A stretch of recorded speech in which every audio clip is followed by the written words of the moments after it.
आणि मुंबईकरांसाठी एक महत्त्वाची बातमी आहे। मुंबईमध्ये येत्या 30 तारखेपासून 5% पाणी कपात करण्याचा निर्णय पालिकेने घेतलाय। 5 जून पासून मुंबईमध्ये 10% पाणी कपात करण्यात येणार आहे। जलाशयांमधील पाणीसाठा घटल्याने खबरदारी म्हणून पालिकेने हा निर्णय घेतलाय। वेदांत नेब या संदर्भातले अपडेट देतील। वेदांत। अमोल, ज्या प्रकारे आपण बघितलं मुंबईला पाणी पुरवठा करणाऱ्या जलाशयांमध्ये 9% पाणीसाठा जवळपास शिल्लक आहे आणि त्यामुळे मुंबई महापालिकेला हा निर्णय घ्यावा लागतोय।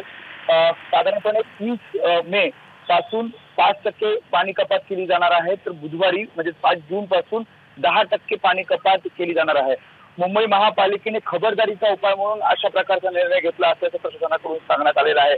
आपण जर मागच्या वर्षीची तुलना केली तर साधारणपणे 5.64% पाणीसाठा हा कमी झालेला आहे। तापमानात मोठ्या प्रमाणावर वाढ होतीये, बाष्पीभवन होतंय आणि दुसरीकडे पाण्याचा वापर मुंबईमध्ये मोठ्या प्रमाणावर होतोय।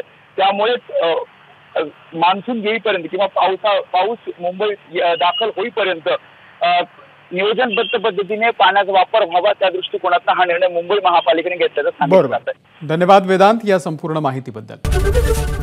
एबीपी माझा, उघडा डोळे बघा नीट।